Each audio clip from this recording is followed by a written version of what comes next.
Hi అండి, నేను మీ సత్యవను. మహేందర్ రెడ్డి పెయ్యాల యూట్యూబ్ ఛానల్ సబ్స్క్రైబ్ చేసుకోండి, షేర్ చేయండి, లైక్ చేయండి, కామెంట్ పంపండి. వీడియోలు ఎలా ఉన్నాయి, బాగుంటే బాగున్నాయని, బాగాలేకపోతే బాగాలేవని పంపండి. మనం ప్రతిరోజు తినే తిండిలా ఎన్నో రకాల జబ్బులు వచ్చి మనం ప్రతి చోట దేవుడు ఇలా చేస్తుండు, దేవుడు అలా చేస్తుండు అని తెలియక అనుకుంటున్నాం. కానీ నిజంగా తెలిసింది, నేను చదివింది, అర్థం చేసుకున్నది, అనుభవంతో చెప్పేది మీరు వినండి. మనకు దేవుడు ఎలాంటి అన్యాయం చేయట్లేదండి, మనకు మనమే అన్యాయం చేసుకుంటున్నాం. మనుషులే చేస్తురు. మొక్కినా దేవుడు, తిట్టినా కొట్టినా శాపమించినా గుళ్ళే మన్ను పోసినా దేవుడు మనకు అన్యాయం చేస్తలేడు. ఎందుకంటే మనం మొక్కుతనే శిలై ఉంటుండు, మనం తిట్టినా అదే శిలగా ఉంటుండు, మనం శాపించినా అదే శిలగా ఉంటుండు. మనల్ని ఏమీ అంటలేడు, అన్నీ మనమే చేసుకుంటున్నాం. నాకు అర్థమైన విషయం మీకు చెప్తున్నా. సత్యవా, నీకు ఎలా అర్థమైందని మీరు అనుకుంటురా? నాకు గొంతు ఒక మైకు లేకుండానే గొంతు సూపర్ వస్తుందని కామెంట్ పెట్టింది. నాకు ఎలాంటి మైకు కానీ ఏమీ లేవు. ఎడమ చేత ఫోను, కుడి చేత విషయాలు చెప్పడం యాక్షన్ వరకే చెప్తున్నా. ఎలా తెలుసుకున్నవారు మీరు అనుకుంటుర్రా? ఒక్కొక్కటి వివరంగా చెప్తా వినండి. మనం తినే అన్నంలే అన్ని రకాల కల్తీ.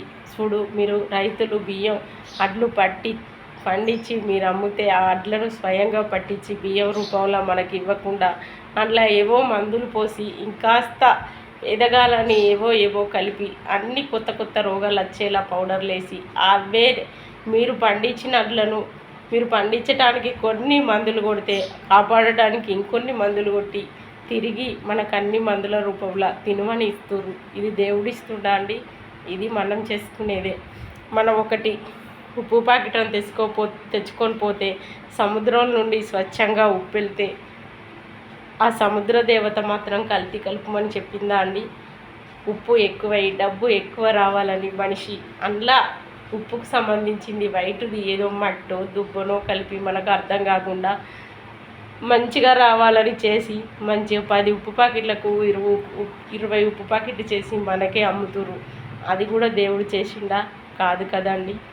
మనకు సాధగాక హోటల్కి పోయి మంచిగా గుమగుమ అసలు వచ్చేలా మసాలాలు చిమ్మి చెండాలపు నూనె పోసి వాసన చూసి మంచి కడుపు నిండా తిని అడిగినన్ని పైసలు ఇచ్చేస్తున్నాం. కానీ అది కుళ్ళిపోయిందా? ఎన్నటి మసాలా నూనె? అది గిరిని పట్టిందా? అసలు మసాలానేనా కాదా? అసలు నూనెనా కాదా? మనం ఏవి గమనించట్లేదు. మీరే కాదు, నేను కూడా అంటున్నా. ఆకలి మీద కడుపు నిండా తిని అడిగినే ఇచ్చేస్తున్నాం. అందుకోసం అది కూడా దేవుడు చేయలేదు కదండి. మనకు ఒక వస్తువు కావాలని పోతున్నాం, కవర్ చూసి తర్వాత ఆ వస్తువు కొనుక్కొని వస్తున్నాం. ఇది ఎలా రెడీ అయింది, మీరు ఏడికెళ్ళి తెచ్చిర్రు అని మనం అడగట్లేదు.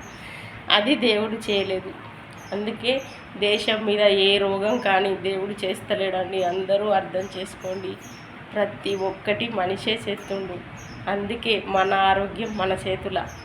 ఎందుకంటే మనం పొద్దున్నేసి మన ఇల్లు ఆకిలి ఊడ్చి బోళ్ళు తోమి స్నానం చేసి ఎంత శుభ్రంగా వంట చేసుకుంటే అంత శుభ్రంగా ఉంటుంది కదండి. అదే నువ్వు లేచిన వెంటనే నువ్వు పళ్ళు తోమక, స్నానం చేయక, ఇల్లు ఉడక, ఆకిలి ఉడక, పొయ్యి దగ్గరికి పోయి నిన్నటిదో మొన్నటిదో తింటే ఎలా ఉంటుందండి? అందుకే మన ఇంట్లో మనకే తేడా గమనించుకోండి. ఎందుకంటే మనం అన్నీ చేసినాయి శుభ్రం చేసుకున్న వంట అది ఆరోగ్యాన్ని ఇస్తుంది. ఎక్కడిది అక్కడ పెట్టి మన ఇంట్లో తిండే మన ఇష్టం వచ్చినట్టు తినడం వల్ల కూడా అనారోగ్యాన్ని ఇస్తుంది. అటువంటి వంటలు మన హోటల్కి పోయి ఏది అడగకుండా తినడం వల్ల రోగాలు వస్తున్నాయి. ఏది కూడా మనకు దేవుడు చేస్తలేడు. అందుకని మీరు బాగా అందరూ ఆలోచించండి. ఏ రోగం బయటికి వెళ్ళి రావట్లేదు, మనమే తెచ్చుకుంటున్నాం. ఎవ్వరూ ఏమీ చేయట్లేదు, దేవుడు చేయట్లేదు. అందుకని మీరు దేవుడిని తప్పు పట్టద్దండి. ఆలోచించండి. అన్నీ తినే వస్తువులు ప్రతీది కొనుకొచ్చుకోగా ఆలోచించి మంచిదా కాదా చూసి కొనుక్కోండి. సత్యవ్వ ఈ మధ్య ఆర్చిఎం కంపెనీ వీడియో పెడుతుంది. సత్యవ్వ మాటలని తెచ్చుకోవన్నా అనుకోవద్దండి. నేను మిమ్మల్ని మోసం చేయడానికి కాదు. ఎందుకంటే ఆరోగ్యపరంగా 2 సంవత్సరాలు ఇబ్బంది పడ్డా. నా భర్త ఆరోగ్యానికి కూడా ఇబ్బంది పడ్డా. ఆ రకంగా నేను ఆరోగ్య ఇబ్బందులల్లా సర్వ రకాలు తెలుసుకున్న మనిషికి కష్టం వచ్చినప్పుడే అన్నీ తెలిసిపోతాయండి. మంచి చెడ మనుషుల గురించి అయినా డబ్బు గురించి అయినా, తర్వాత ఆరోగ్యం బాగుండడం బాగలేకపోవడం గురించి అయినా అన్నీ తెలుస్తాయండి. కష్టాలు కూడా మన మంచికే, చెడు వస్తువులు తినడం మన మంచికే. ఎందుకంటే ఇది చెడు అని తెలుస్తుంది. అప్పుడే మనం మంచి వస్తువులు ఆడగలం. తప్పకుండా మీరు ఒకటి వాడి చూసి మంచి వస్తువులు కొనుక్కొని మీరందరూ ఆరోగ్యంగా ఉండండి. మీకు ఎంత డబ్బున్నా లేకున్నా లాభం లేదండి. మీరు తినే తిండితోటి ఏ రోగం రాకుండా కాపాడుకోవచ్చు. ఇదైతే మన చేతుల్లో మన ఆరోగ్యం ఉన్నదనేది నిజం. ఏది దేవుడు తెచ్చిపెట్టట్లేదు, మనకై మనమే రోగాలను కొనుకొచ్చుకుంటున్నాం. నేను చెప్పే మాటలు ఆలోచించండి, అర్థం చేసుకోండి. మంచి వస్తువులు కొనుకొచ్చుకొని తినండి, ఎలాంటి రోగాలు రావండి. మనసు శుభ్రంగా, ఇల్లు శుభ్రంగా, వస్తువు శుభ్రంగా ఉన్నాక రోగాలు ఎక్కడికి వెళ్ళి వస్తాయండి. దేవుడు ఏనాడు తప్పు పట్టలేడు, తప్పు చేస్తలేడు. మన చూపు, మన మనసే తప్పుగా అర్థం చేసుకుంటుంది. ఎందుకంటే ఎండాకాలం రాగానే దేవుడు ఎండలిస్తుండు, వానాకాలం రాగానే వానలు ఇస్తుండు, చలికాలం రాగానే చలి ఇస్తుండు. దేవుడి పద్ధతిలా దేవుడు కరెక్ట్ ఉన్నాడు. పొద్దునైతే సూర్యుడు, సాయంత్రం అయితే చంద్రుడు, ఇలా దేవుడు అన్నీ కరెక్టే ఉన్నాడు. ఏ విషయంలో దేవుడు తప్పు లేడండి. దేవుణ్ణి, ఎదుటివారిని ఎవరిని అపార్థం చేసుకోకండి. మన చేతుల్లో మన ఆరోగ్యం. మంచి వస్తువులు తిని కాపాడుకోండి.